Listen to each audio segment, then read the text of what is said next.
झारखंड मुक्ति मोर्चा के महासचिव सह प्रवक्ता सुप्रियो भट्टाचार्य ने आज कैंप कार्यालय में एक प्रेस वार्ता का आयोजन किया, जिसमें उन्होंने आरएसएस के द्वारा जारी किए गए बयान पर अपनी प्रतिक्रिया देते हुए भाजपा को घेरा।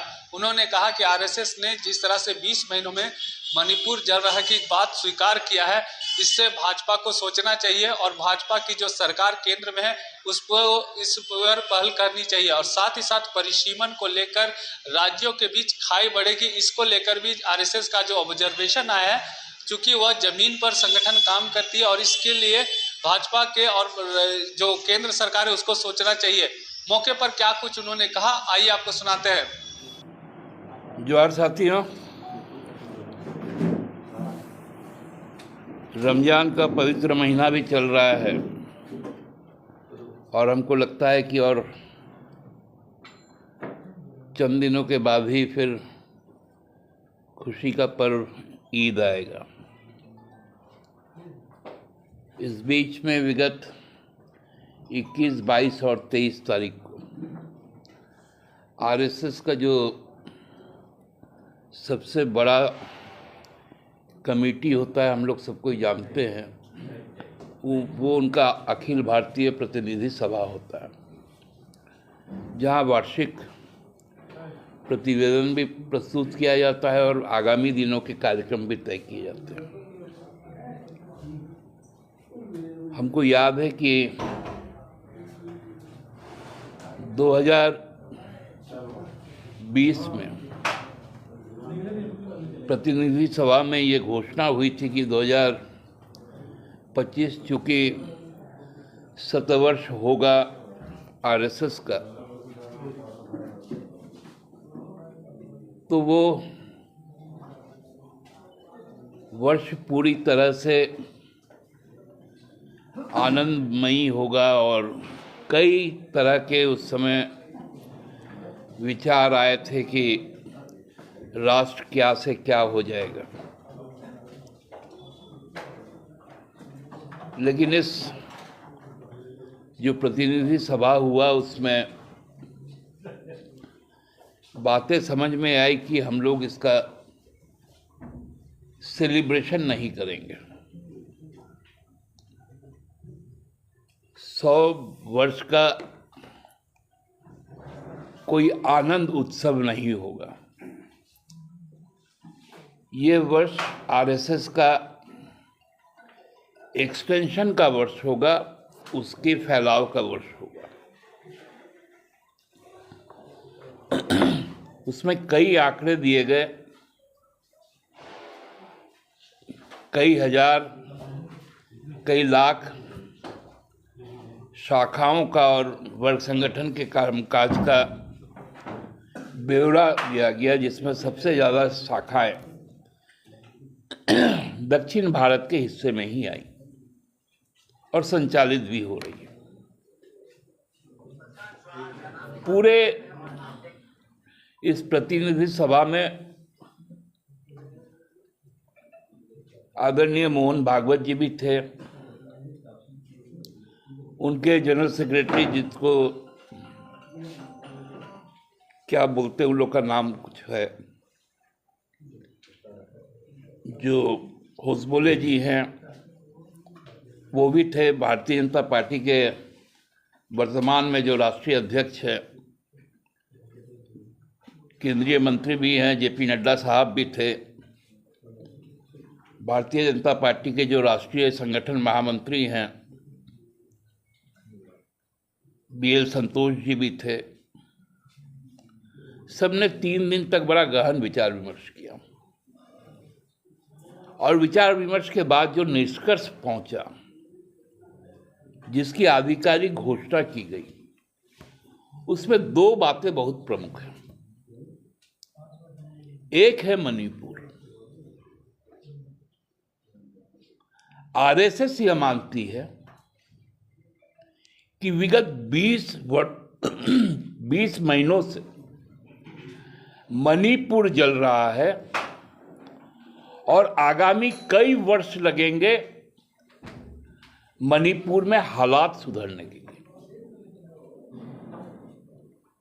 यह हमारा ऑब्जर्वेशन नहीं है, ये भारतीय जनता पार्टी के जो मातृ संगठन,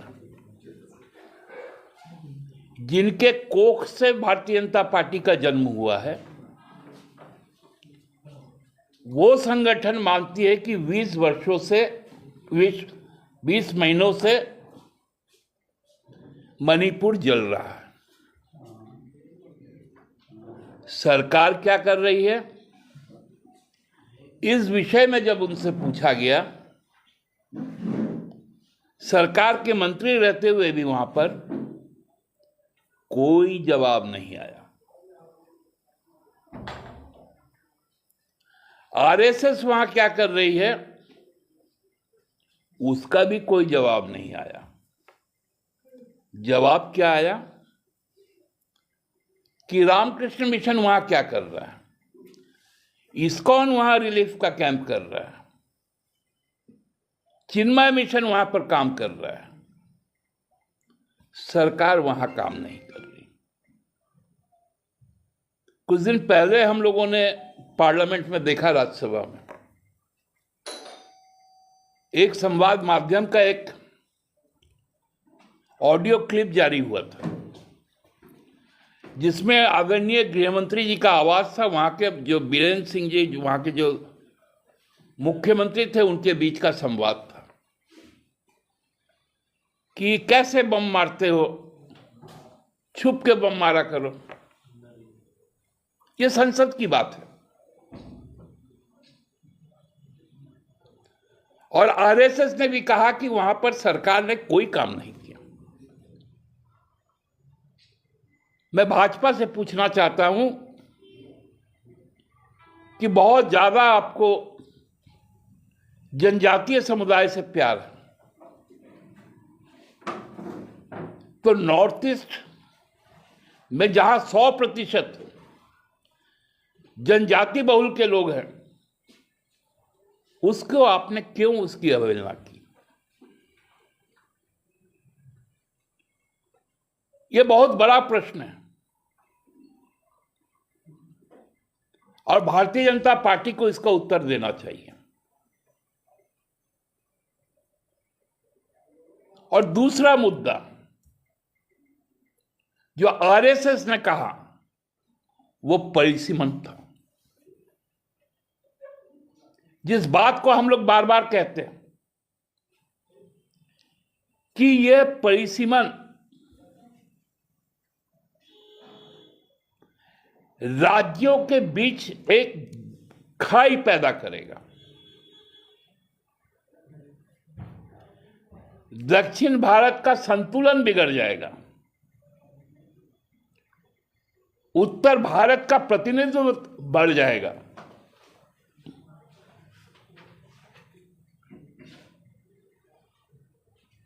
दलित, आदिवासी, मूलवासी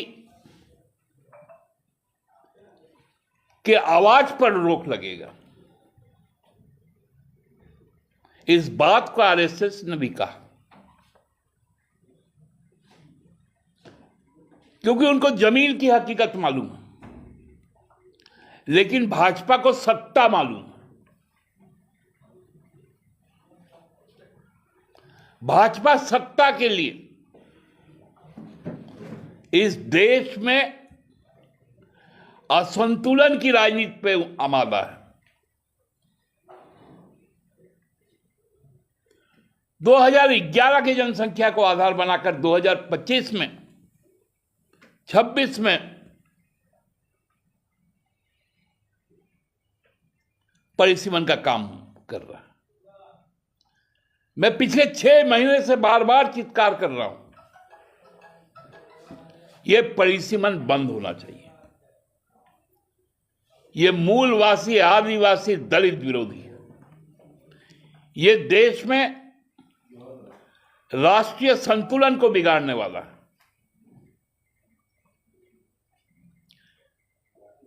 डिस्प्रोपोर्शनेट ऑफ रिप्रेजेंटेशन हो जाएगा।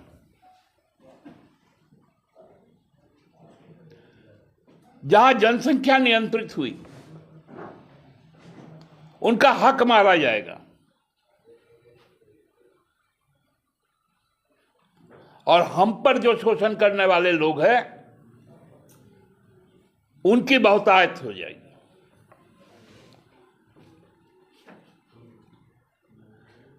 मैं आरएसएस का ही बात कर रहा हूं।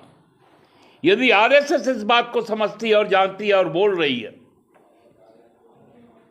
तो भारतीय जनता पार्टी क्या कर रही है? अभी सदन चल रहा है,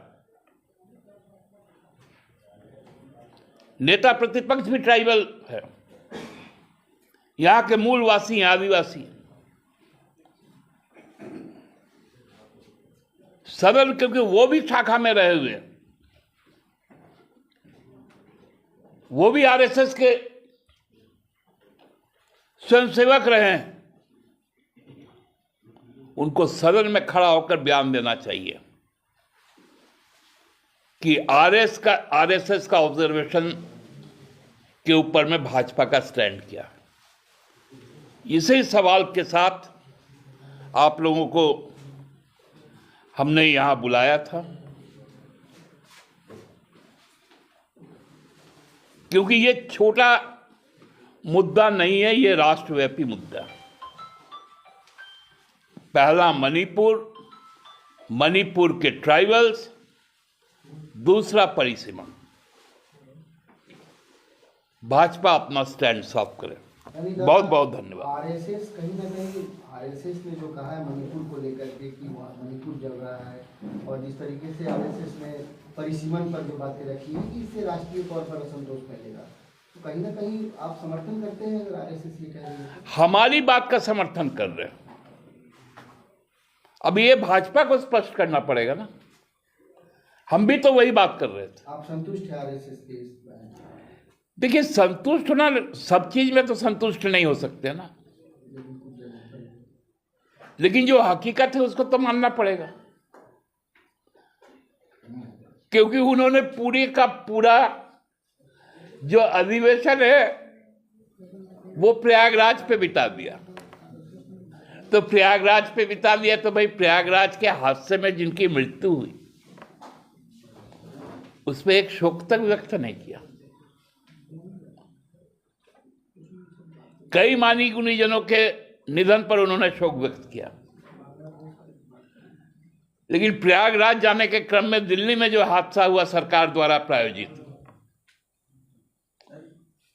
जो कुंभ में जो हादसा हुआ, उस पर तो एक भी बोली नहीं आई, एक भी शोक की बात नहीं आई।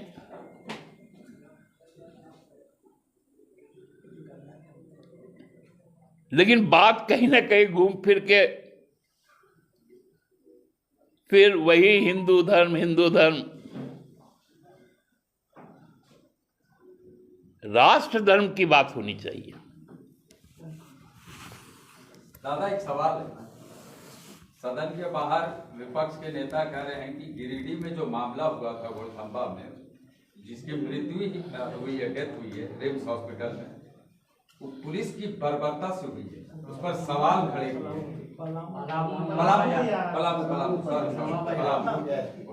अब दो चीज हो गया, तो अब इस पे